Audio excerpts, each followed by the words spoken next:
treat ourselves. Let's go before we get too old. Why don't we? Next year. Be a plaque and everything. Yeah, no, it's going to be lovely.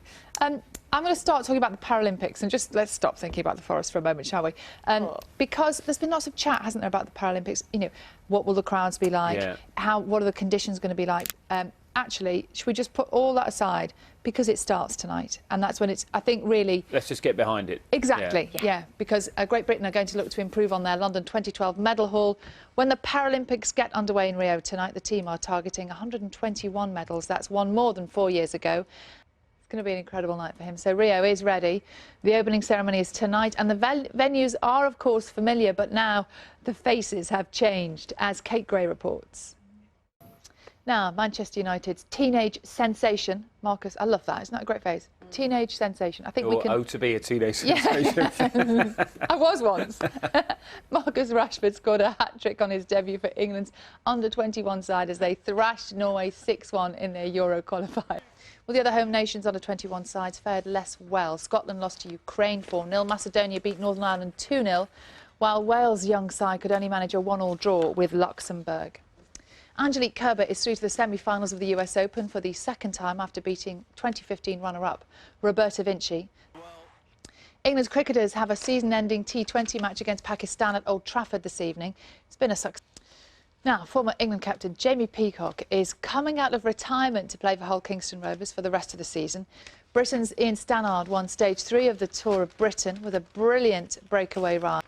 And I'm not sure what the weather's going to be like for them in mid-Wales today. Is it quite warm still? Check with Carol. I think muggy. Yeah, not pleasant. The thing to do, having seen it before, is to check where they're going to go past your house and make sure you're there a little bit before, because it's so quick. Don't be late. No, or you just blink and you miss them. Yeah. Yeah, just position yourself well. Get a ladder. Yeah.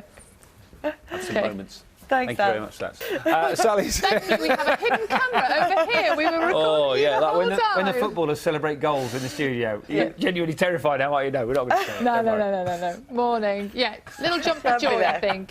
Yeah, we all need a bit of meatloaf to exactly. Yeah. Paralympics start tonight. Hooray. I bet you only feel like you've been back from Rio for about 5 minutes.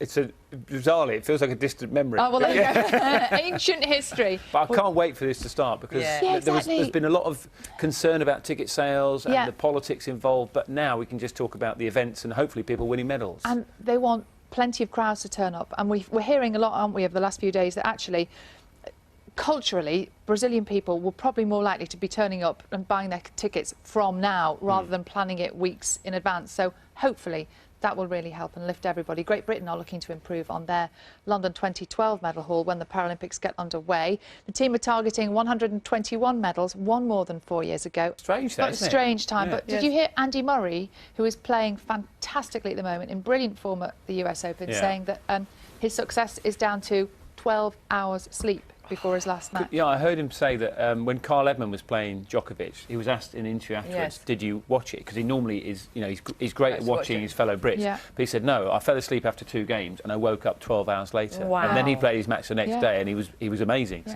So there you go. That's the secret. I've once missed a day just by slept through it, a whole day. Wow. Really? Yep. That's really impressive. It was a bit strange waking up sort of 24 hours after I expected. It's strange. But anyway, it did happen. I'm currently operating on 3 hours sleep. Well done. I think I need to change it. Do very well.